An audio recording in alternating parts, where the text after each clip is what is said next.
I am a big crier. Are you? Yes, I am. I'm a crybaby. When is the last time you cried? Probably 2 days ago, I don't know. I think that's good. I think it's a sign of emotional intelligence. But like, I will hide it though. Why? Good question. You're in a relationship, it's early, and you don't see any of those red flags. You need a good friend to throw the flag, like, hey. We are going to paint each other and then do the big reveal at the end of our chat. You ready? Okay. Okay. You're not gonna be offended, are you? What? 70 million plus.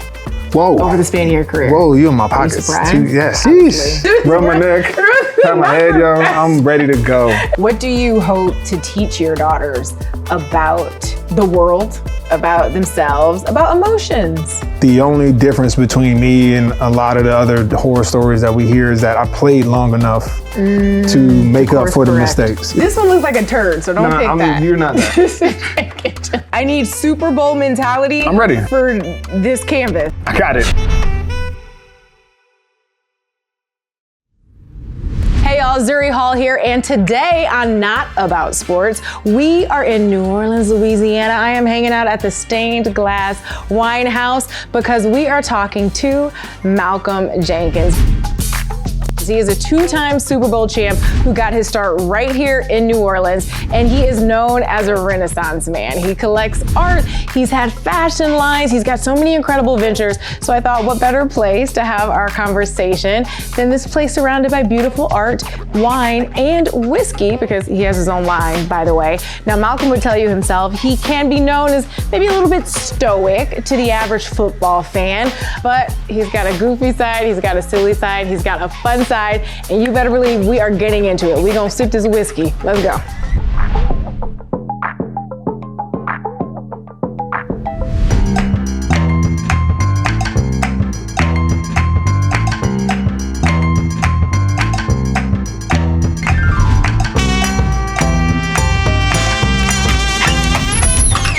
Hi, what's going on? What's up? How you doing? I'm good.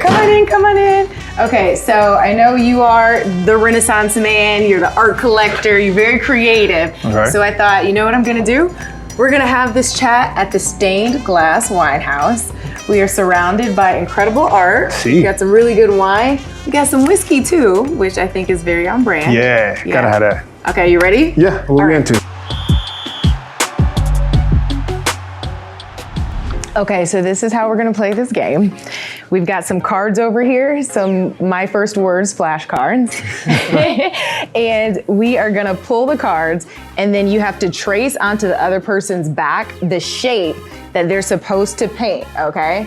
How long do we have? 3 minutes per box max. But if you're really good at the game, you won't need 3 minutes per card. How confident do you feel? I'm very confident. Oh, okay, well, I like it. All right, so who's not in my painting? My painting is about the skill level of these cards, but okay. I have some questions. Figure it out. Yes, okay, well, that's all we need then. The questions will get us the answers we need. I will go ahead and paint first, so that means... I'll pull a card? You pull a card. I'm gonna do it exactly how it is. Are you actually trying to? I'm thinking about it. You're not even painting, you're just thinking? Yeah, I'm trying to lock in on the trace. It's a glove. Is it a glove?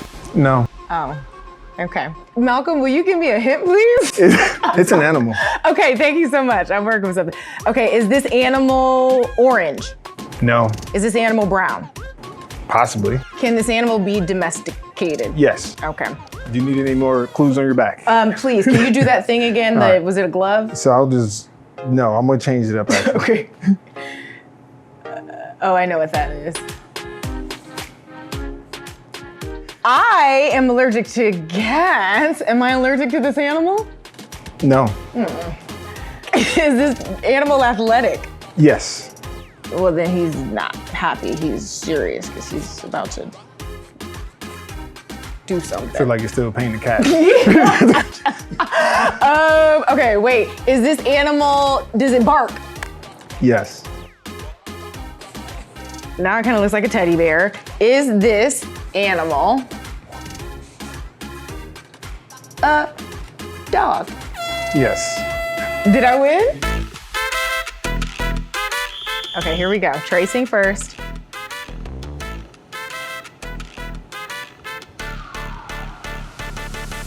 Is it an apple? Malcolm, I don't have time for this. I swear. Who fed this man? I am just gonna take this as a testament to my finger tracing Yeah, tracing ability. is amazing. Thank Tracing you. is amazing. I didn't even get to give my hints.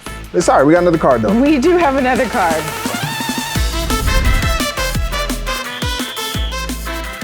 Circle, so like a ball. You got it like, oh, 2 little eyes, 3 eyes, 4 eyes. Is it a cookie? Damn! Is it a cookie? It's a cookie. Let's It's go. a cookie.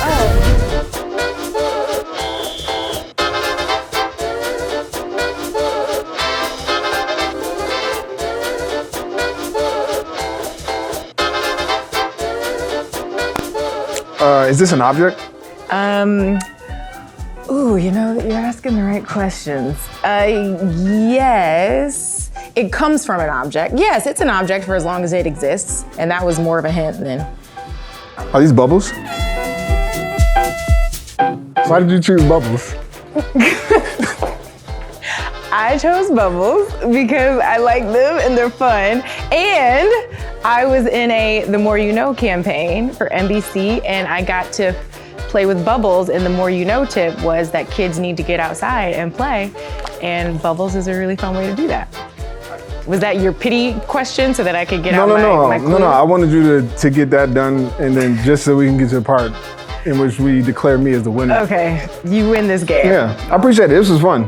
I'm glad you enjoyed yourself. fun. Wow, okay, we don't have to twist the knife, but congratulations. You did a good job. Spoken like an artist. Don't give me your pity high five, okay?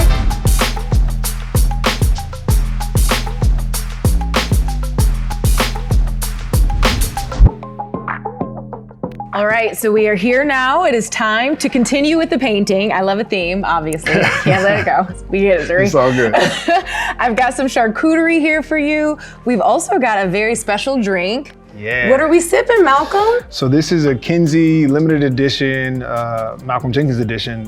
So I'm an investor in Kinsey Whiskey. They're out of Pennsylvania. Okay. And so what we did was collaborate. This particular bottle was in commemoration of the Eagles coming to New Orleans and win the Super Bowl.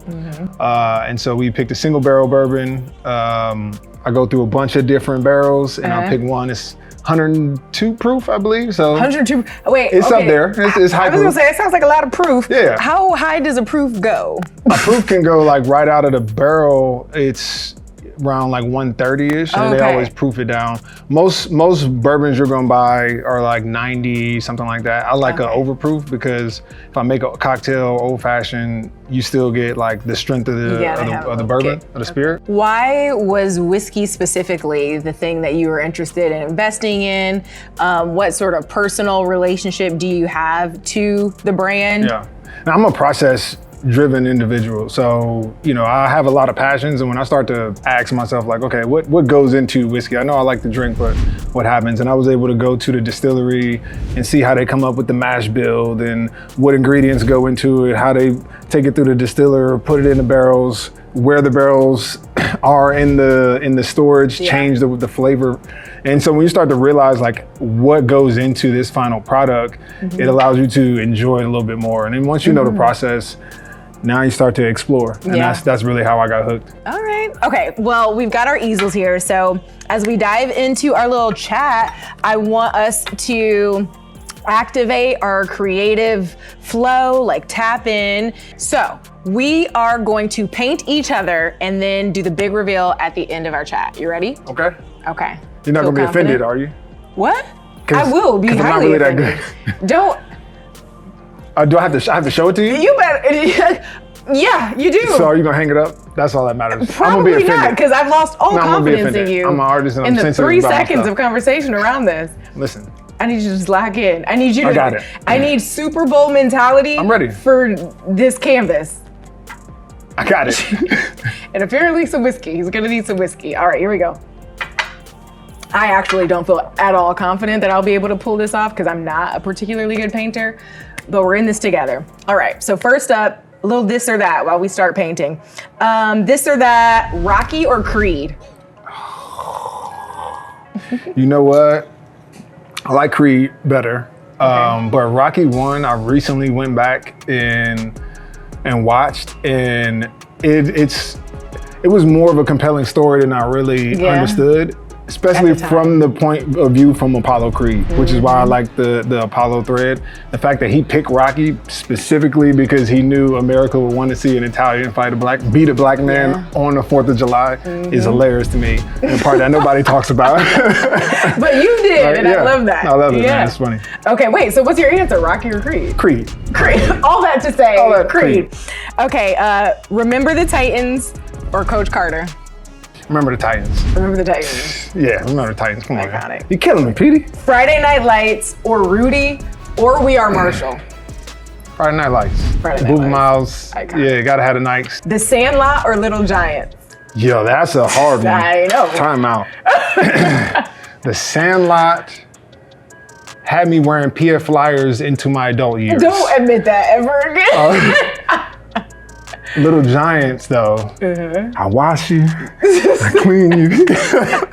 Man, I gotta say, Little Giants, man. Little Giants. Just by a nose, the Little Giants really defined my childhood when it came to like those rivalries and those bullies who, try to dominate. Yeah. And plus the lead was a girl. There you go. When else you get that? I love that. I love hearing that. Okay, I'll throw one more out there. Love and Basketball or He Got Game? Love and Basketball. Two very different films. Yeah, Love and Basketball. Love and Basketball. Yeah. I agree. Yeah. Okay.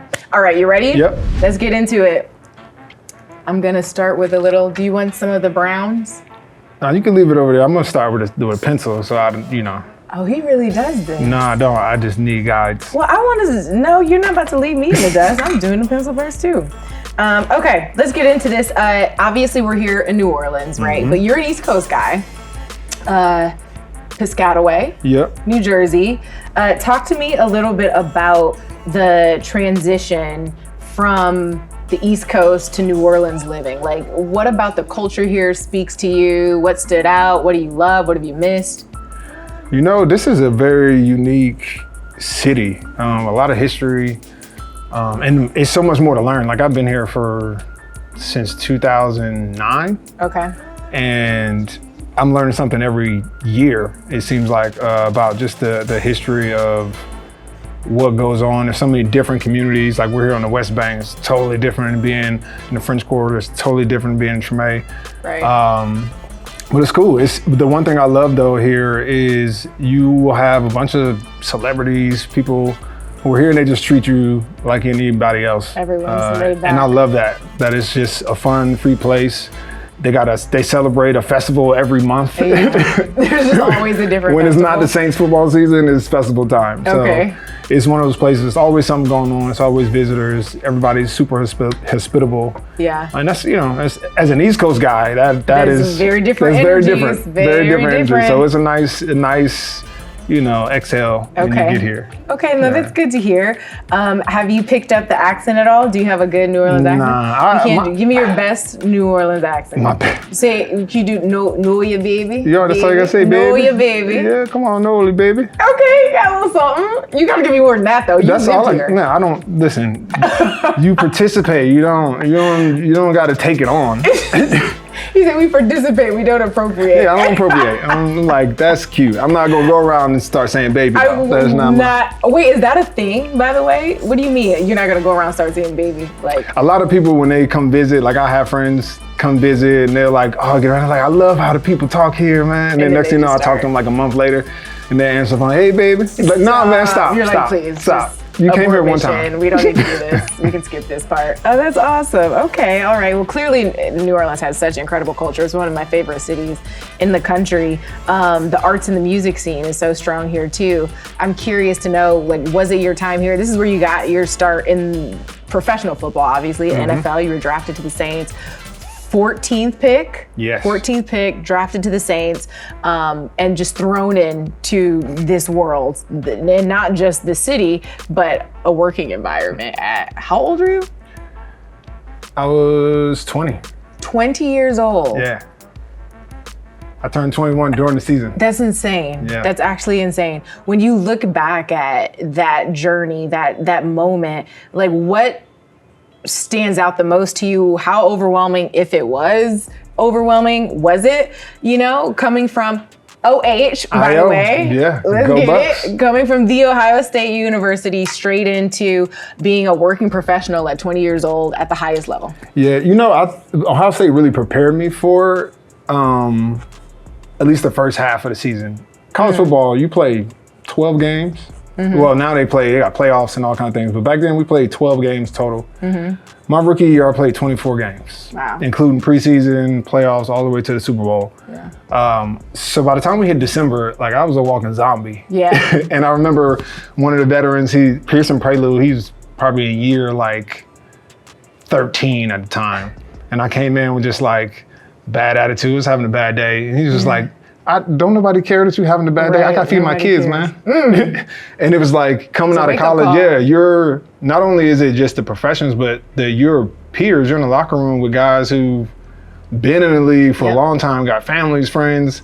I'm 20 years old, you know, in my moody self. And they're like, bro, this is where professionalism comes in. Yeah. And so, that was a crash course, but I had a lot of really strong teammates that, you pay attention enough, you understand how to fall in line. Right, how to fall in line. So, and you've been, how many years in all? Because you, Malcolm, were in the league for like 10,000 years, like 100,000 years. 13 total seasons. That's incredible, right? Because it's so average rare. Is 3. NFL, not for long, right? That's what they say. Yes, and so to have a 13-year career, as impressive as your career has been. This is a sensitive question, I'm sorry. What is? I know people get upset about them skin tones, so I will allow you to pick. I don't care, but this one looks like a turd, so don't pick that. You're not that. Out of those 3. I don't like that one. I don't get, this is your art is open to interpretation. Interpret. Do your thing. So I can go with this pink? Don't play me. For my lip gloss, baby. Malcolm, all right, I'm done. You picked the right one. See, look, I knew there was the right one. I would have side-eyed if you didn't pick that one, but it's your world, it's your easel. Okay, so 13 years in the NFL. And such it wasn't like you were just getting by in the league and clawing your way season to season. Like you had such an incredible run. What do you attribute that success to more than anything? I know it's got to be a bunch of different factors, but to come in at 20 years old, play for 13 years, not just at the highest level, but 2 Super Bowl rings. Like what, was that just always in you? How did you separate yourself from the pack in that way? I think honestly, it was my ability to learn from any and everybody. Like I had so many coaches, so many teammates, opponents, peers. I just took in from everybody and continued to add to my game and never was really satisfied. And all it took for me is, and it's not like like everything was great. Like I got cut like anybody else. Like when I left the Saints the first time. Yeah, that's how I ended up in Philadelphia. Okay. My rookie contract ended and the Saints were like, all right, well, we appreciate you. Wow. Wait, how does something like that feel, knowing that it was in your rookie year that y'all went to the Super Bowl and won for the first time in Saints history? Yeah, not for long. It's like, what have you done for me lately is really what this is. And so, I really this is when I learned, like in sports too, you can work hard. Everybody works hard, right? Like you aren't really guaranteed anything. And sometimes we feel entitled. Like if we work really hard at something, we deserve a shot, or we deserve to be recognized, or we deserve a raise, etc. But realistically, if you're not in control of it, you don't really have any power to stand on. So all I could focus on was my own game.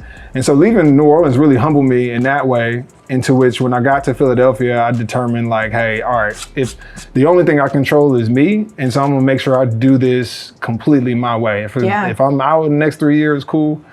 If I play longer, great, but I'm gonna do this authentically myself. And that's really when my career took off. What does doing it your way mean? What did that mean? What did you do in Philly that you maybe didn't do before? I was present a lot more. I started doing this thing before the games. Like I remember for New Orleans, like I used to be nervous before games. It's like a lot of pressure. I took everything very, very serious. And I got to Philly and I was like, you know what I've never done just looked around the stadium and like, and been where you were. In Philadelphia, I know there's a Miller Lite sign up on like the deck. There's like, I'm looking at the Ring of Honor, what teams are being honored. I'm looking at jerseys in the stands, things that like I would have before been like, those are distractions. Wow. But realistically, it's like, you only get one opportunity to be down on this field with this vantage point. Amen. And if I don't sit here and enjoy and be grateful for this opportunity, who knows how long it'll be, you know? So, and I feel like that presence just allowed me to, whether it was in the practice facility, whether it was in games, whether it was out in the community, just allowed me to really maximize my time. Yeah. I mean, I think that's such a beautiful sentiment, and you're so right about it. I think presence is kind of the hardest thing for people to master sometimes. Like, I've found myself speeding through my life, speeding through things I used to pray about, just trying to get it done. And it's like, wait, there was a time in my life where this was one of my wildest dreams, and here I am so hyper focused on just getting it right and getting it done that I can't just figure out how to also be in it and enjoy it and savor it and be like, regardless of how this plays out, I'm here. And that's more than most can say. Right. Wow. And it's, and we forget that sometimes. Like, you know, it's a lot of pressure to do great things. You accomplish something and then you want to get to the next thing. Yeah. But I do think gratitude is part of our health. Like, like a lot of the stress I was feeling was to your point, it was not understanding that, bro, you were living your dream.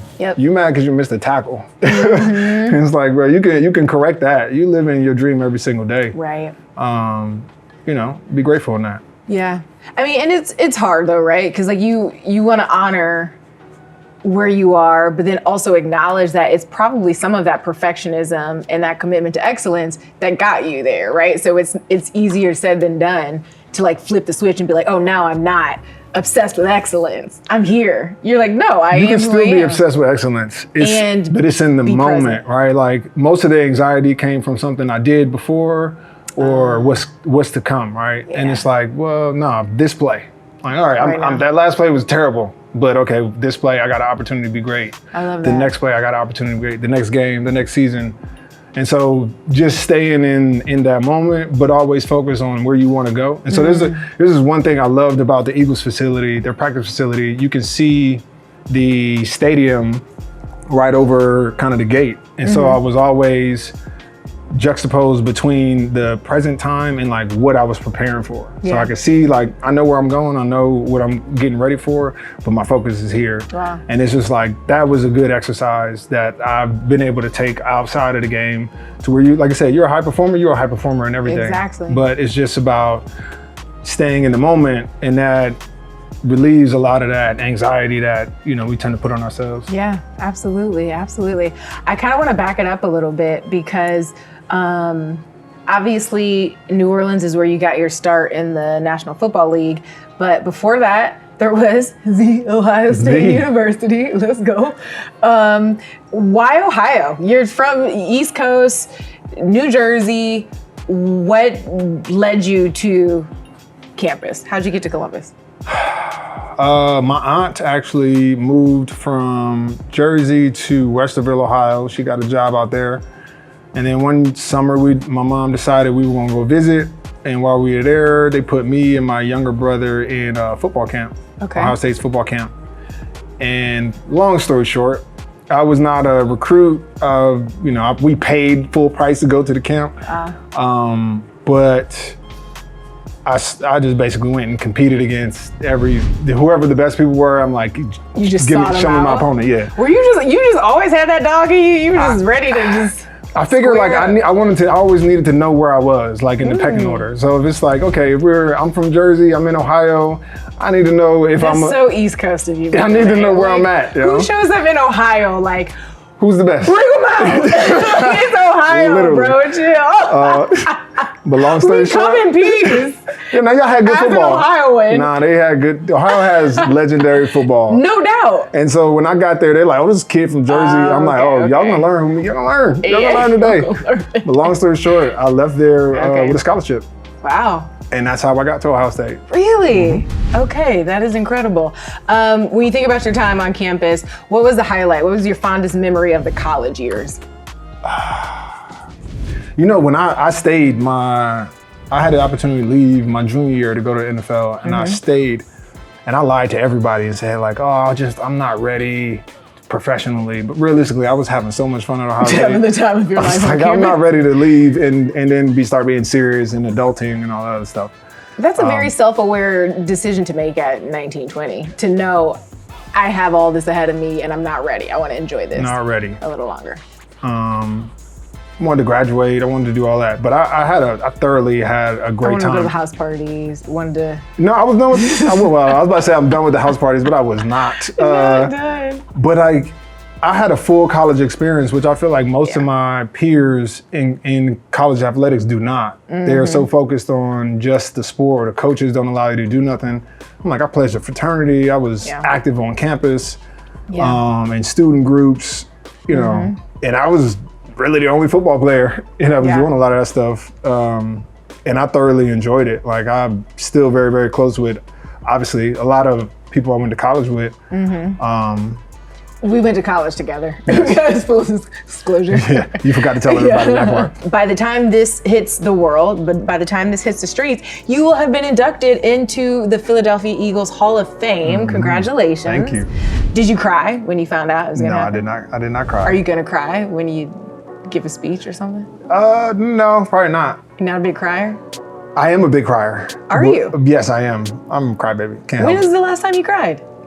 Probably 2 days ago. I don't know. What happened? I cry like watching movies and just Same. random stuff. think that's if I healthy. see something like that, things that make me feel really prideful, like proud of something, or like music or a film that addresses that gives me the language for some type of emotion that I'm feeling that I can't explain. It's like, it usually chokes me up a little bit. I think that's good. I think it's a sign of emotional intelligence. I think that we all, as a people, should be able to feel safe expressing our emotions and naming them. No.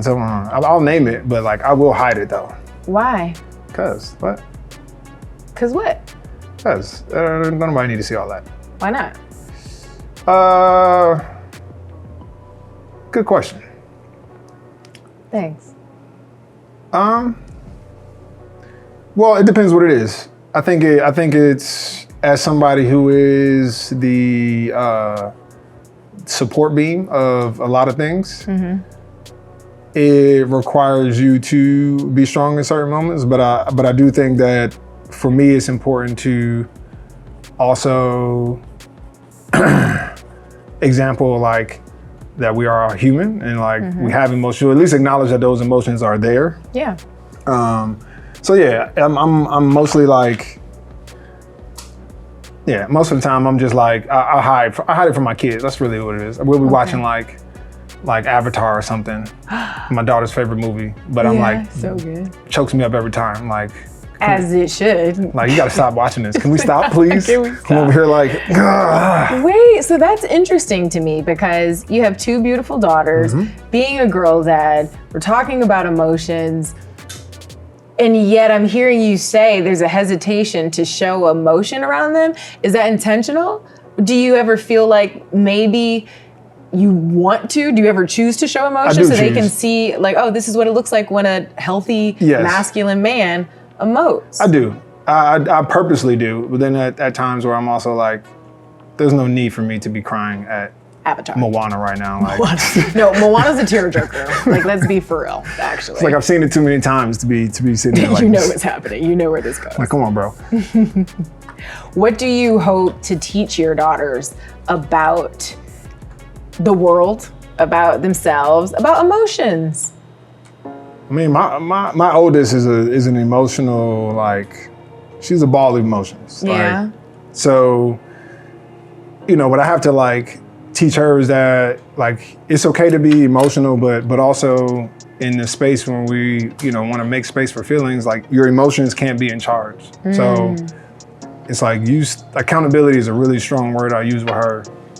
So like you can be emotional, you can be sad about something, you can be stressed, you can have big feelings. That doesn't absolve you from the reality of it. Right. Like, if you made a mistake, you still got to own it. You can be emotional about it, but once you collect yourself, the task is still a task. And I think that's part of like why there is that regulation for me when it comes to like emotions, because my emotions won't be in charge. Because I think most times we try to like move on emotions and justify things based off how we feel. How we feel most times is not real, it's a sensation we feel. Right. And so just being able to identify it, give it a word, understand where it's coming from, and let it move on is really kind of how I try to teach them how to deal with their emotions. I covered the Walk of Fame ceremony for Chadwick Boseman. Oh yeah. He's just had his posthumous star given to him, and his wife accepted on his behalf. Ryan Coogler spoke, Viola Davis spoke, Michael B. Jordan attended, and Ryan brought up a really beautiful anecdote about Chadwick and how Chadwick talked about managing his emotions. He used those exact words, and he said, you know, I have to step away so that I can manage these emotions, so that I can come back in a way, essentially, that like serves the moment instead of letting my emotions overpower them. And Ryan talked about how now he makes sure to communicate with his kids in that way, to encourage them, manage your emotions. It's okay to feel them, it's okay to name them, but now we are in control and we manage them. Yeah. And so it's really, I think, encouraging to hear parents, especially fathers, who are that intentional about teaching their children from a young age how to feel big feelings and then work with them as opposed to letting those feelings control them. Yeah, I mean, I take advantage, like in sports, and not to go back there, but I took advantage of people who couldn't control their emotions. Wow. So like, if I knew you were a guy who would really get triggered by any little thing, I would push every button possible. Yeah. Like, because you're going to disqualify yourself. Wow. And that's like, okay, take it out of sports. That's usually what happens when you get too emotional about something. You disqualify yourself just because you can't really keep things in the right perspective. Oh yeah, you preaching now. I saw you on the sidelines doing photography for the Eagles. Why was that important to you to try out? Talk to me a little bit about your varying interests and how they're manifesting in this post quote unquote retirement, which I know you feel some type of way about that word. We should talk about. Yeah, it's really not retirement. Yeah, but no, I feel it's so like I feel like most of us are bilingual, like. And not that we speak French, Spanish, all these, but we have a certain expertise or a lane in which there's a vernacular to it. So if I ask you anything about production, you're going to start talking a language that is way over my head. And so I'm fluent in sports and football. And what I've noticed is like football or sports and art are universal language that show up all over the world. Anybody can witness it and really understand, maybe not the ins and outs of the tactical part of it, but essentially the metaphorical meanings of what's happening. Yeah. And so what I've learned from artists is, or what I'm learning from artists is how to take that language and continue to repurpose it and continue to convey stories that are universal through that particular medium. So as I'm moving on from sports, it's like I have all this knowledge, I have this language, but how do I use it that is not a coach, not as a coach or a commentator? How do I use it as a storyteller? And I've learned, and I'm learning how to do that by spending a lot of time with artists.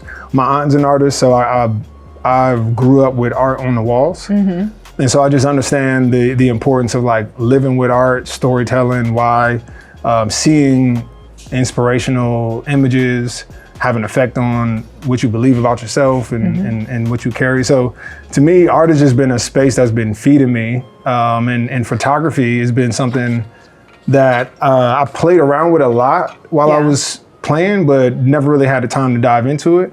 And so I just really started focusing on it this year and, you know, started looking at the opportunities open to me. So I started at a high school game, then went to Ohio State game, and then shot a Saints game, shot an Eagles game. Yeah. And it's really just using, again, the knowledge that I have about the flow of the game, the sports, the angles, who to look at, where to focus, and then trying to capture that moment in a single frame helps me, you know, with storytelling. Do you ever, being on the sidelines, because it's interesting, you said, you worked on presence so that it was like, I'll never have this vantage point again. And yet it could be argued that you've had a pretty similar vantage point, just from a different position, a different role. What's that like for you? Is that complicated? Do you ever miss the field, or are you like, I am good? I'm gonna take these pictures over here. I'm good. I actually enjoyed, to your point, it was like, that was actually the first time I could go back to the vantage point I was used to, but it be completely separate. So I had this thing like, when I go to games, it's like, all right, I'm not on the field, I'm not coaching.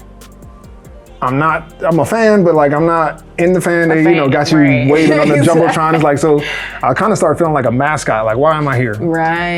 And so I avoided football for a long while. Did you? Yeah, I would go to games, but it was just a few. You didn't know where you fit in if you weren't on the field. Yeah, I just wanted to watch the game. I would rather watch it at home from that vantage point, but being able to come as a photographer put me on, and it was nothing, it was something, all I was doing was holding the camera, I had a vest and a credential, and everybody treated me completely different, like kind of like allow you to do your own thing. I'm down on the field the whole game.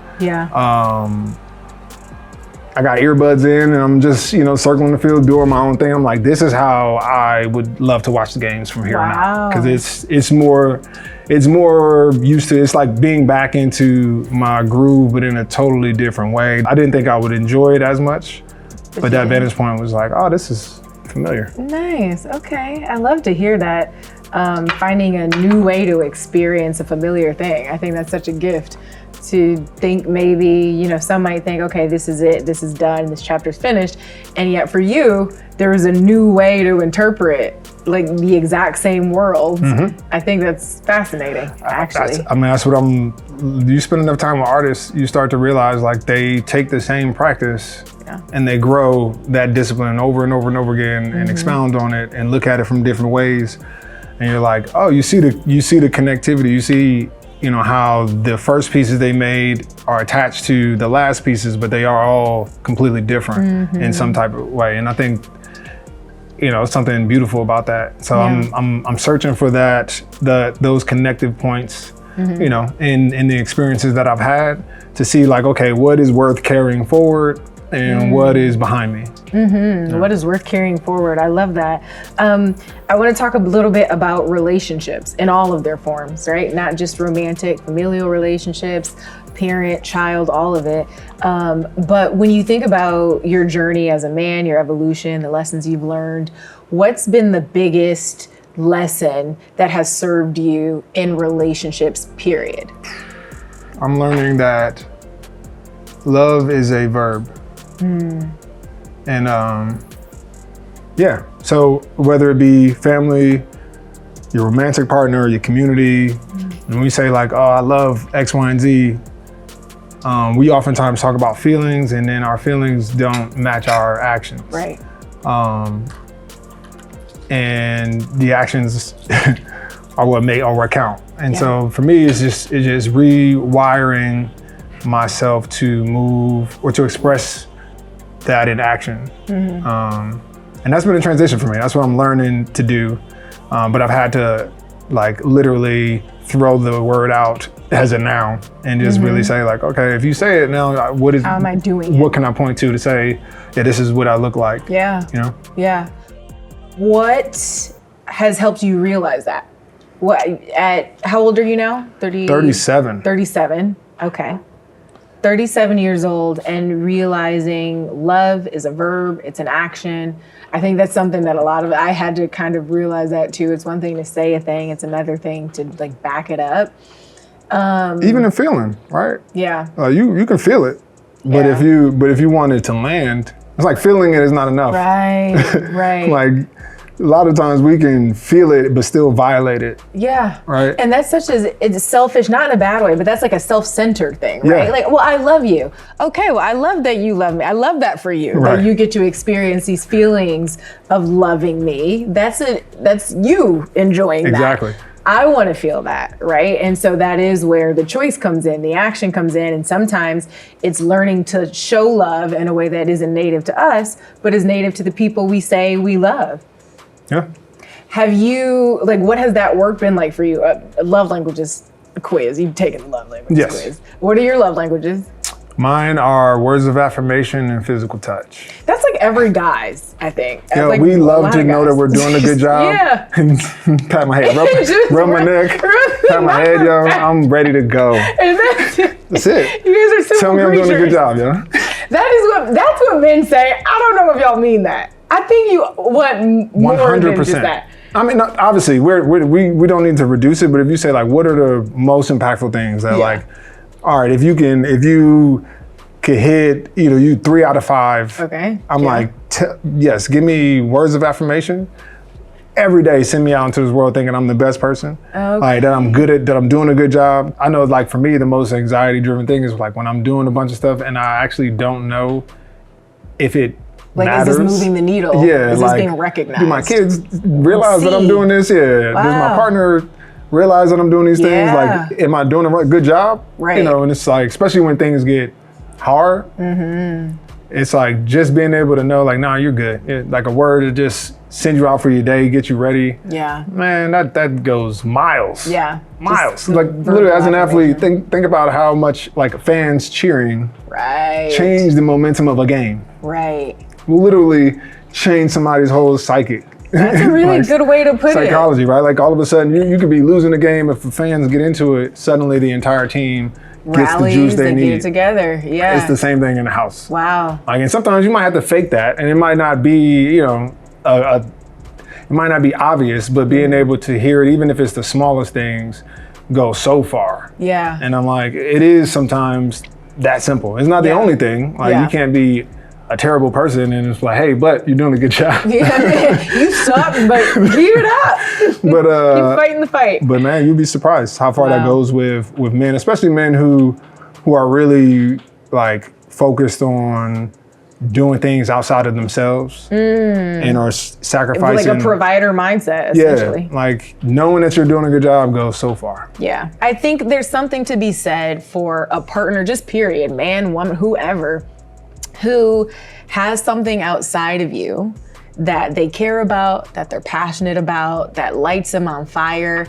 And I think we also respect someone who, I don't want to be the end all be all, because also that's a big ask. That's a lot on me as a person. That's a lot on a potential partner to have to show up in a way that allows you to stay steady. Because if I'm mad at you, or if I'm happy, or if I'm whatever, like you're riding the waves of my existence. Yeah, I think it's putting the proper responsibility like in the right person's hands. Like I'm responsible to be happy. Yes. You're responsible for your happiness. Yes. Together, we can support each other in those things. So like, it's really important to have separate things and even, or just like my thing. And that doesn't mean you can't participate, but it just needs to be protected in a way that is like, this is my thing. You can support me on that. This is the same way if you got, time with your girlfriends or whatever it is that you're passionate about, like, I either give you the space to do it or I do it with you. Yeah. But I think it's important to establish like those boundaries, or at least not even a boundary, but the responsibility. And like, I'm not responsible for you to be happy. Right. All right. Like we're a relationship and we're going to work on the relationship, but your happiness is your happiness. Responsibility. Yeah. Absolutely. Raising 2 girls, I'm curious to know what those conversations are. Are you even having those? Because they're young still. Like, what are the conversations around? What are the conversations? Like, what chapter are we in as a father when it comes to the girls? I really enjoyed when being a girl dad was just like all cute and like, you just paint your fingernails, like a hashtag, have tea parties. Yeah, everybody, and it's like, nope. Now they're getting older. Things are changing. But no, I find most of the conversations are happening with my 11-year-old going on 12. The oldest, yeah. And my youngest, she's 7. She listens to all of it. So she's catching the lessons too. And I'll hear her like, she'd be in the background like, yeah, Elle, I told Daddy said don't do this. I'm like, So it's mostly about but most of it is around accountability, integrity. I want to be able to trust them, right? Like there's so much happening, so much that I can't control as a dad that gives me anxiety, true anxiety. And so I try to channel that into building a relationship in which I can trust them. I can't control this world, I can't control anything else, but hopefully I can trust you to do the right thing, make the right decisions, take care of yourself. And so right now, accountability is the biggest thing. Yeah. How one action is responsible to the next, what you're responsible for, not making excuses of being a victim, but taking ownership over your body, your words, your feelings, how you move. So those are things that are happening. My daughter learned the consequence yesterday. She didn't want to sit in the front seat. They alternate who sits in the front seat. Okay. So my oldest was mad at me in the morning, so she didn't want to sit next to me. She sat in the back. So then today she tried to sit in the front seat. It's oh no, it's not your turn. Oh no! We alternate. You made the decision. You made her sit in the back again? Yeah, she skipped her day. No more. It's a system. But she's not mad no more. She changed her mind. But we have to understand that she changed her mind. We have a system as a the family. rules didn't change, yeah. You can't inconvenience everybody else because you changed your mind. That's a good lesson. And it's a solid lesson. She probably didn't get it. She was just pissed the whole time. She should be. I would be too. But I'm hoping that these things eventually, I'm thinking about my parents. Most of the lessons they told me are starting to really come into fruition at this point in my life. Yeah. I was a little hard-headed back then, so God is blessing me with a few hard-headed children. This is your karma. This is your karma. So patience is a big thing for me. Wait, were you a bad kid? I was not. I was just my parents taught me to be an independent thinker, and what that does, though, to a parent means that you've got to have more conversations than you want to. Yeah, because you're inviting challenge. Yeah. You're inviting discourse. Yeah, but you don't want challenge.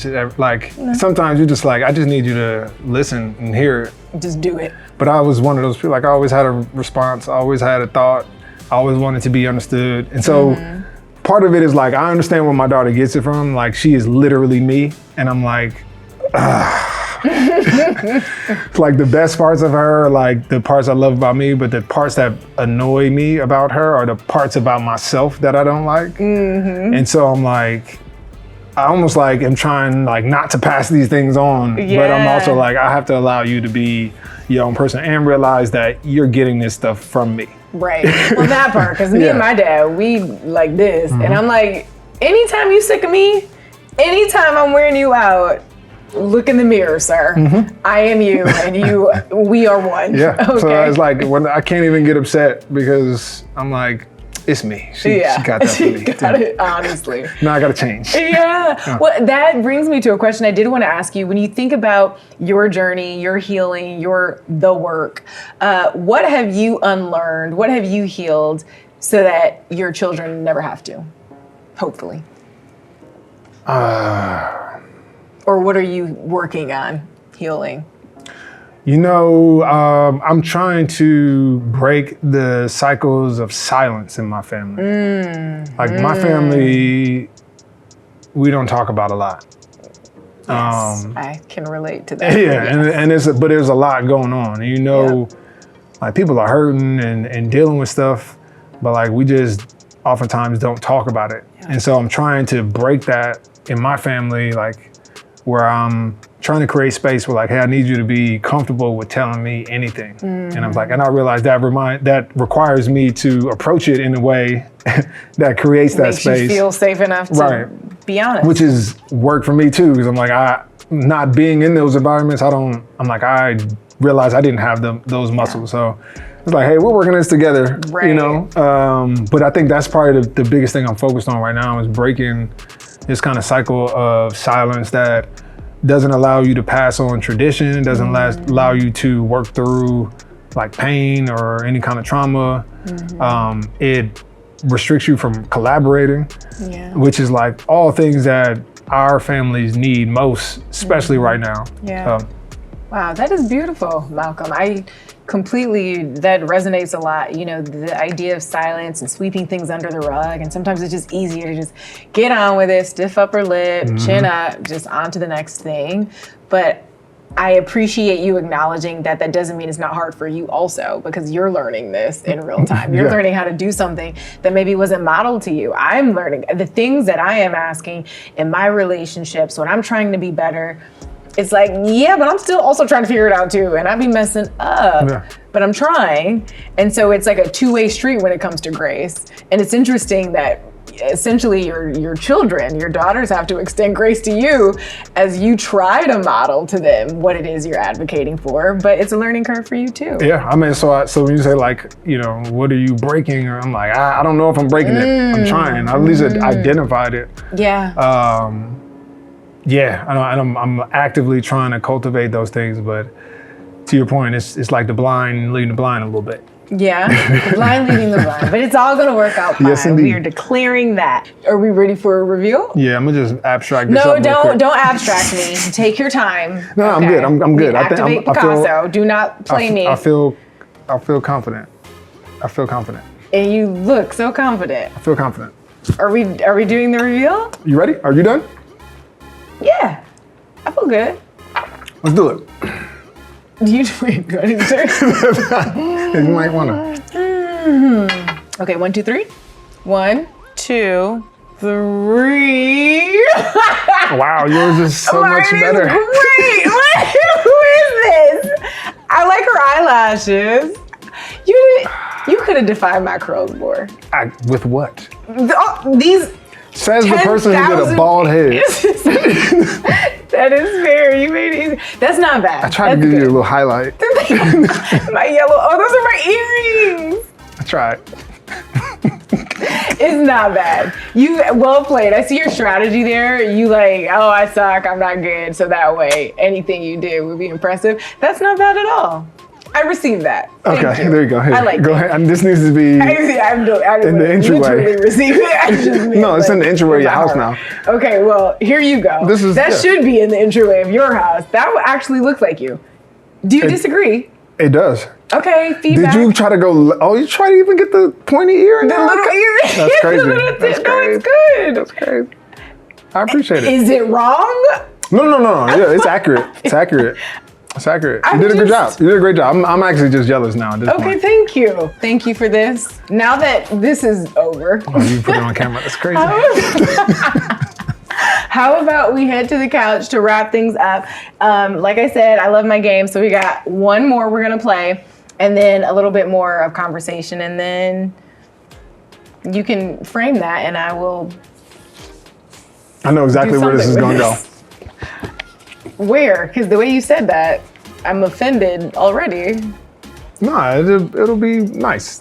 When it's done, it's framed up and it's in his home. I'll make sure I send it to you. It's giving dumpster, it's giving trash can, it's giving basement, storage unit, onward. I'm taking this with me. You should.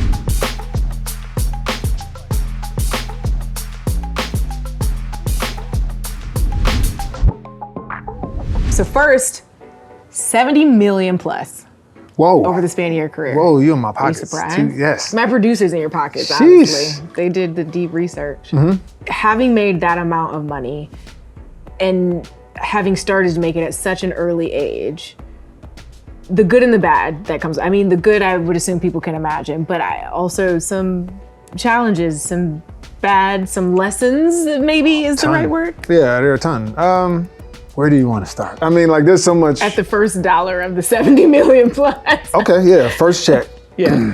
I thought like, oh, I'm about to be a millionaire. My signing bonus was 1.2 million or something like that.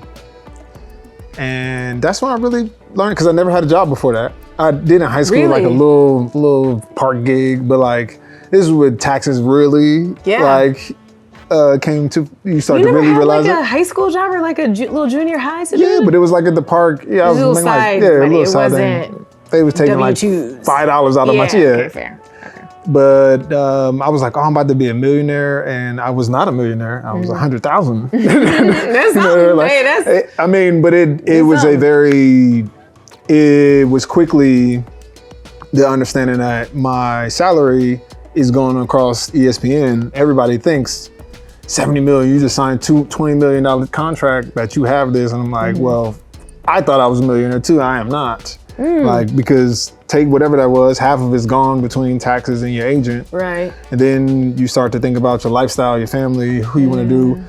And you know, the long story of it, what I learned the most of was that football or any kind of like career that puts you into, that gives you some type of money is not the end all be all. We like to say this is generational wealth, and it's like, no, generational wealth is not you getting a lotto, like you getting this one lump sum of money. It's understanding infrastructure, investments. It's money that works for generations, not just, you know, something that you pass down to your kids that then they might spend and that's done. Right. And so I learned a lot of hard lessons early on. And I tell people, like, the only difference between me and a lot of the other horror stories that we hear is that I played long enough to make up for the mistakes. Yeah. Like, but I'm like, if I were done, and that was a hard, like I talk about this in my book, it's like a hard lesson that when I left the Eagles, we left the Saints after my rookie contract, I'm like, I asked my financial advisor, like, okay, if I don't get signed, because I didn't have a job for a few weeks, it's like, how long does this last? And then he does a projection and he's like, yeah, this will last till you're 35. What? Yes. So it's like, oh, so this is not what I thought it was. Okay. Oh my gosh. Yeah. And I wasn't a big spender either. It's just like, wow. Yeah, that's sobering. You give charities, you give to your family, you get a house, you get a car, you do whatever, you build a lifestyle, but to think about how young you are and like making this stretch for the rest of your life, you would have to reduce your spending to that of like a college kid. Yeah. In order to have that actually be generational wealth, you got to reduce that down so much. And it's like, realistically, that's just not the case. And so I had to really start to look at how are the folks who are making money in this country, what are they doing? And how are they going about doing it? And the biggest lesson I learned was group economics. Like we think like all of these billionaires and these business folks kind of do it on their own. They've got these great ideas, and it's like, nah, they do business with their friends. They all co-invest with each other. They mitigate their risk, which means they can get into so many other deals. And that's how they put their money to work. That's why they're on the golf courses, like hanging out, right? Right. And so, so my thing was like, well, okay, how do I start to build the infrastructure of group economics? Like, who's around me that can help me get into some other areas of business while I'm playing football? Like, I know I can generate the capital doing this, but this is the trampoline that's going to set us up later. And so I need to, instead of thinking about this as like something I'm going to stretch for the rest of my life, this is something that I'm about to springboard off of. And that really became like, in the second wave of my career, like how I started to build a little bit of infrastructure. Okay, so infrastructure was key. You learned some lessons. I mean, that's wild to hear that coming out of New Orleans and that contract and that situation. Most people would think, oh, he's paid in the shade. And to be like 35, you'll have to start fresh. You know, so coming into Philadelphia, the ventures that you've launched, the things that you've started to lean into, is that a part of it? Is it? Because, you know, I've referred to you as a Renaissance man. I think you have so many different eclectic tastes. How much of that is purely you tapping into your creative sides and experimenting? How much of it is I need to and want to build things that will outlast me, and not just for creative pursuit, but financially and professionally for my family, for my children, for future generations? I think it's the latter. It's like, how do you build something that lasts? And when we talk about generational wealth, or that means you have to build something that is going to last beyond you. Like, that means you're not here to lead it, you're not here to run it, to guide it, to steward it, and it's still gonna exist.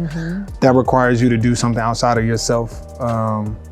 And for me, like, whenever you wanna do, the good thing for me is I grew up in a team sport, so I understood very well, like, if I want to accomplish the highest goals there are, I wanna win a Super Bowl, it's going to be way bigger than what I can do for myself. I've got to prepare every single person around me. We've got to have a network. We've got to be friends. We've got to, do things together to sustain us to actually accomplish that. It's the same thing in wealth. It's the same thing in family. It's the same thing, anything. You're trying to build traditions, communities, things that last. That requires something outside of yourself that's going to last, that you can pass on. And that's a difficult thing to do. That requires you to convince other people of the dream, convince other people that they have interest and a space in it, that it's to benefit all of us at the end, in an environment in which everybody is hyper individualistic, consumeristic, and kind of in survival mode. So it's a lot of, that's really been, I think, the biggest challenge of being in my position, is that there aren't many people, like nobody in my family is in this position. So I'm flying solo when it comes to advice. Yeah. All right, not many peers that I have that are in this position. So you're literally trying to fly the plane and build it at the same time. But it's necessary because I think, if I can do it, and I've watched guys like Larry Fitzgerald, other athletes, I'm watching LeBron and how he's building his ecosystem while he's playing. He's putting on Rich Paul, he's putting on Mav, and they're building ecosystems themselves. And I'm taking plays right out of that playbook. Who's around me that has a skill and a talent that aligns with what I'm trying to do? How do I empower you to go in your lane and then build something for both of us? And we can do the same. And my job is to pull in the resources. I'm the convener. I did my job as far as building capital, but now it's about how do I facilitate the infrastructure to exist without me. What was your first big spend, period? And then what's one that you regret? I shouldn't have bought that. That was stupid. I think the first thing I bought was I think for my draft party, I was I need a watch, but I'm really not a flashy person. I don't want diamonds or anything like that on it. And I spent 10 bands on a watch that I was I wore once. Yeah, and it was some brand that has no staying power. It was for that I could have got a Rolex or something. Right. But I was just listening to any old person.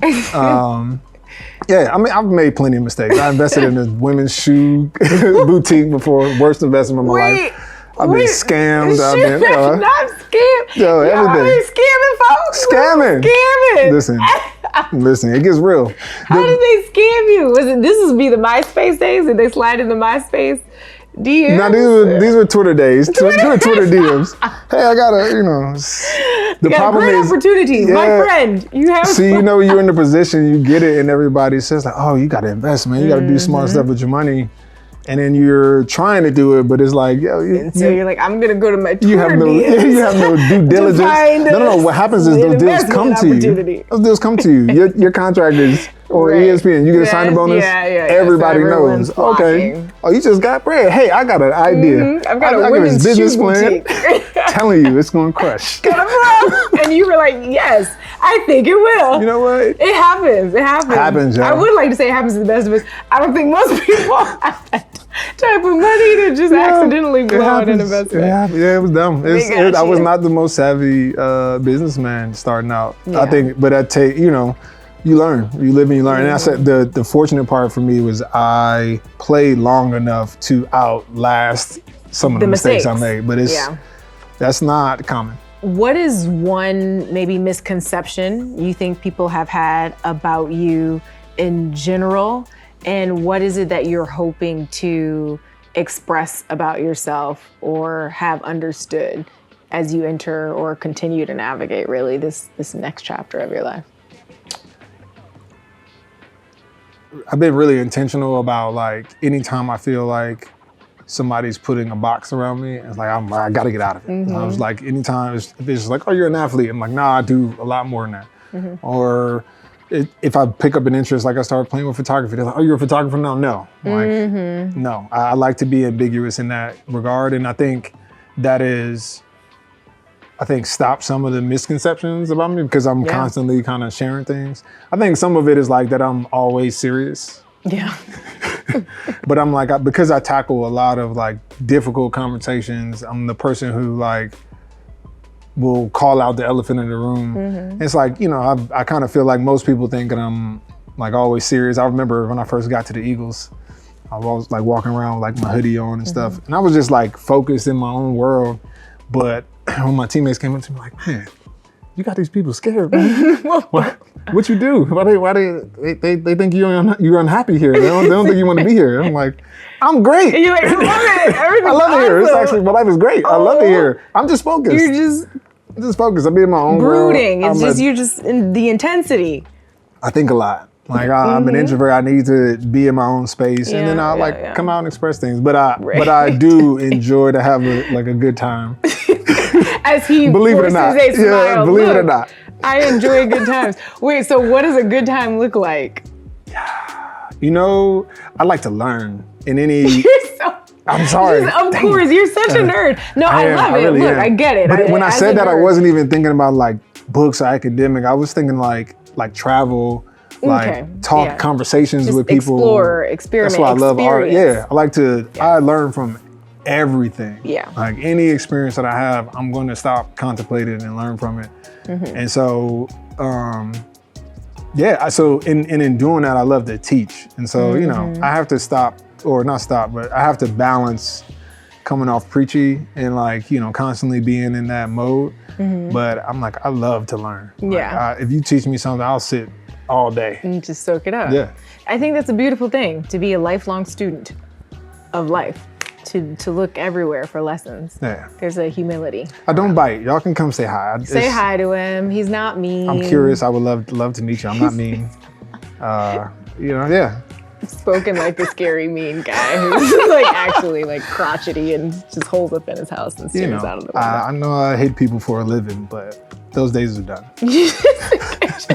The smile is like giving maniacal. It's giving I don't believe it. I don't trust it. No, make up your mind for yourself.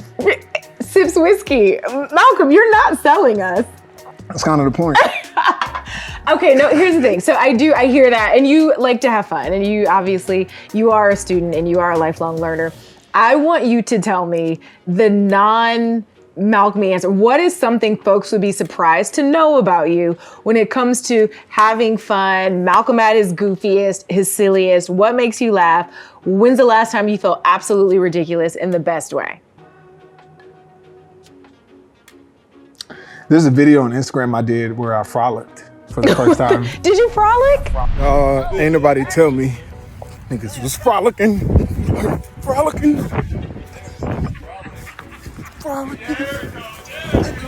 I frolicked. In a field? Yeah, my friend's backyard. I love that. It was liberating. As it should be. I was like, people do this? Yeah, they this frolic. Crazy. You deserve to frolic. I mean, men deserve to frolic. No, you gotta frolic. Don't just once. Step I would it back. encourage. No, listen. No, you just got there. Don't take it back. I know. Own it. I gotta take it back. No. I think every man should frolic at least once in their life.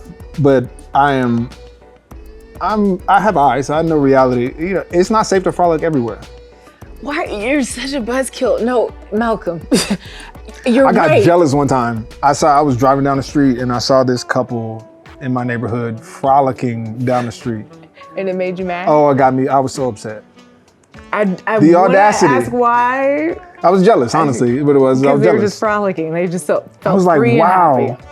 What does my life have to be so free and carefree that I am frolicking down the street with no care? Could it be argued that that's a choice?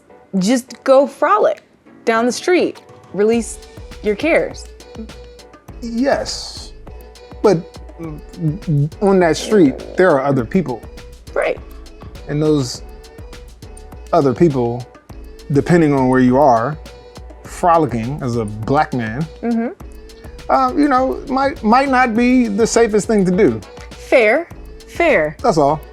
Understood. So that's what I'm saying. Find your friend's backyard where you safe. Yo, get the frolicking. But as long as we're advocating for the frolicking, yes, hands in the air and skipping. And like, sure, some spaces, and I agree with that, and that is so true. I think there's something to be said for going out into the world and focusing on the places you can frolic or trying to frolic. I think going out and assuming that there will be no safe spaces to do that. No, I think what we're really discussing is it's not really frolicking. It's like, where do those safe spaces exist for you to put down your guard? And what we, I think, sometimes fail to truly like understand is that like, especially for Black boys, Yeah. even in the home is like there are not many places for us to be that off guard. Like even our parents will try to like prepare us for what we're going to see in the world, right? And so I think it's understanding both that like, okay, the world is the world and I can't control it, and I need to find spaces where I can be myself. Right. That might not even be in my own home. That might be with my friends. That might be, you know, etc. But it's important to find those spaces. And so I'm like, yes, every person needs to frolic, but I would not encourage you to go frolic down the street. We just Pick your frolic pick your area. corner. It requires discernment, and that's where we are. Like I wish we could be as carefree as everybody else and just do those things, but that's not the reality. And That's I think true. we have to create and cultivate those spaces for us to do that, for our kids to be able to frolic and not pass down our fears on them. Yeah. And so, yeah, this is me breaking out of that. So you're gonna frolic again. Yeah, once a year. I think that's like solid. That's better than everyone should frolic once in their life. So I'll take it. Yo, you're saying that wasn't your first. It wasn't my last time. frolic. I don't know when the Okay. next one is. It's not scheduled yet, but But it's not off the table. it's not off the table. Frolicking is possible.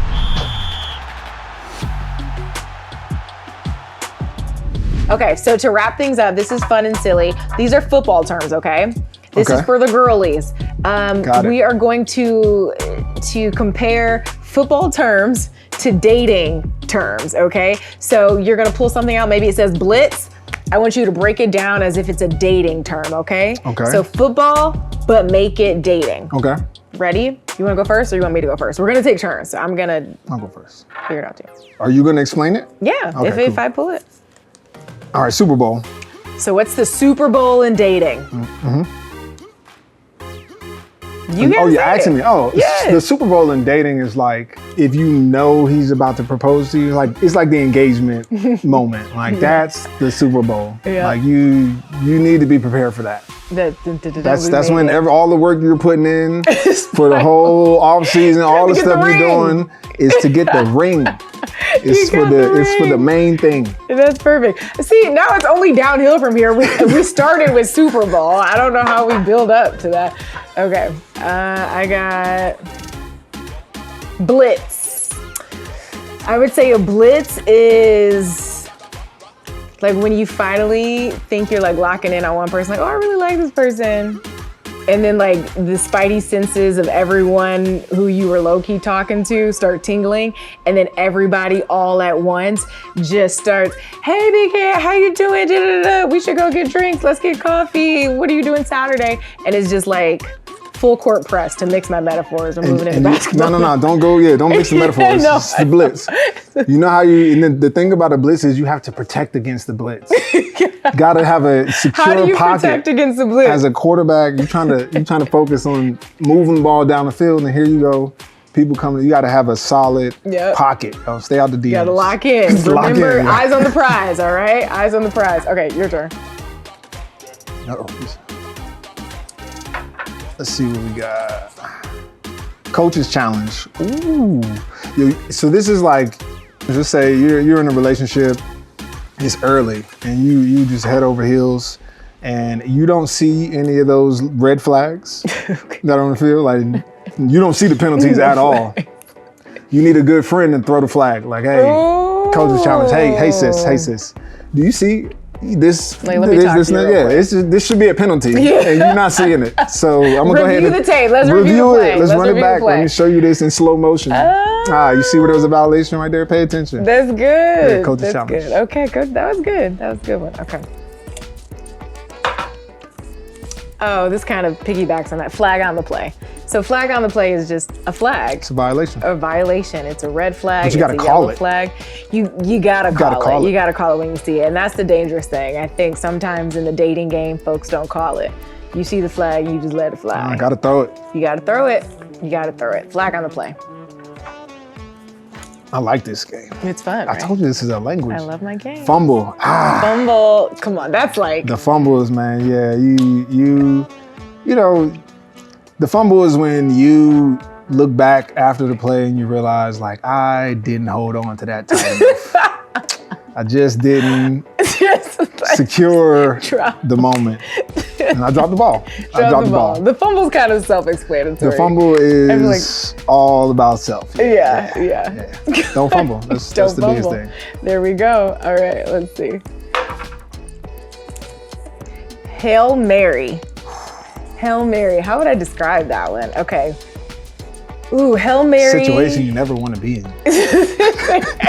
For one. Wait, well, tell me more. What's your definition of a Hail Mary? Hail Mary is desperation. That's a desperate moment. You're doing what you can to stay alive, to stay in the game. In dating, gosh, what would that be?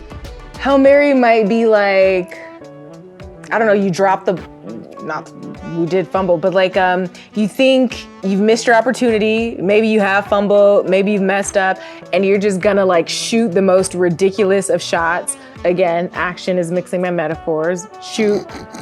Throw the most ridiculous the Hail Mary is of shots. I know, but like I'm using a basketball reference here because that's just what came to mind. But it's a bad situation, yo. Game's on the line. You're about to lose. Actually, you should lose. And you deserve to lose. You deserve to lose. But what are you gonna do? What you're doing is like, yo, I'm doing everything I can to keep this one. Lock it in. So just Hail Mary.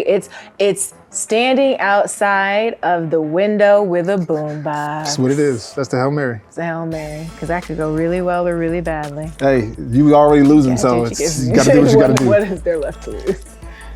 Your pride. A touchdown. Touchdown is a score. A solid score, not just like a field goal. Touchdown is like you getting big points. What is that? What is that in dating? I'm working through it. Take your time. I think in dating, a touchdown is when you go out of your way to do something and it lands, and it gets you those points you want. So you want to make somebody feel special. You know, you plan a whole evening for them, and it goes like to a T.